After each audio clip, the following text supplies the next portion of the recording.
Okay guys, in this video we are going to simplify radicals involving addition signs in the denominator. How do we do that? Oh man. So our instructions are write in simplest radical form.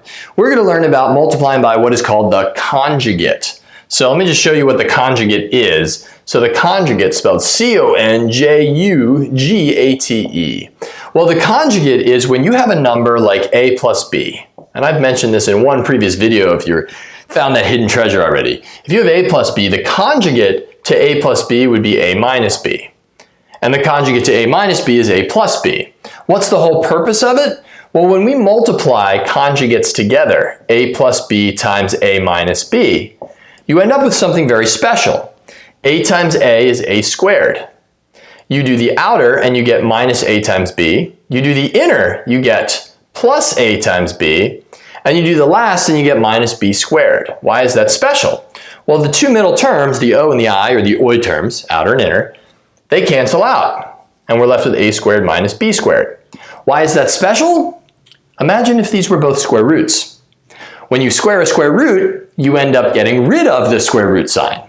So conjugates naturally then go really nicely with problems where we want to get rid of a square root, but we have some kind of addition going on. And enter this problem here. So we're going to use a conjugate to write each in simplest radical form. So 3 over 1 plus root 5 is not considered in simplest radical form because there is still a square root in the denominator. However, if we just multiplied root 5 and root 5 top and bottom, multiplying this by root 5, you'd get root 5 times 1, you'd still have a root 5 there. You would not have gotten rid of the square root. This would become 5, but that now has a square root. Enter the conjugate. So you multiply by 1 minus the square root of 5. What that will do is that will create a situation like we just saw right here. A squared minus b squared, which is what we want. I'm going to erase a little bit of this right up here. So now the conjugate, again, whatever we do to the bottom, we got to do to the top. The reason being, you'd be changing the fraction otherwise. So we're multiplying by 1 now at this point. All right. So now from here, we've got 3 times, and we'll just multiply everything out, 3 times 1 minus root 5. So we'll simplify that eventually. We're not really concerned with the numerator. It's the denominator we're most concerned with. We want to know that there's no square roots left after we multiply out. So first would be 1 times 1 is 1. Outer is 1 times root 5 minus root 5.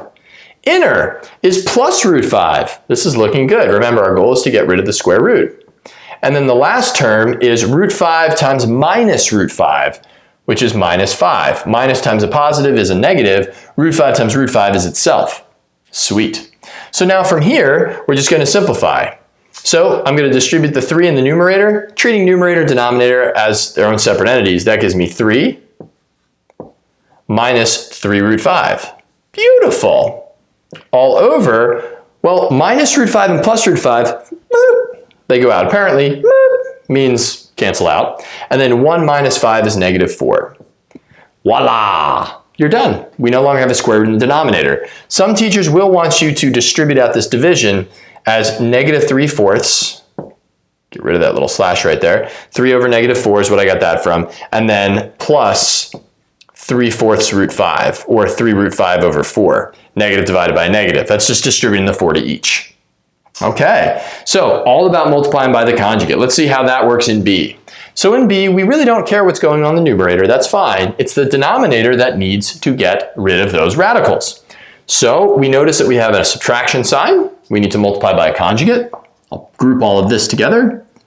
And we're going to multiply top and bottom by the conjugate, which in this case would be the same number, root 3, plus root 2. What I do to the denominator, I must do to the numerator, right? That should be automatic by now. Look how far you've come when you're at this point.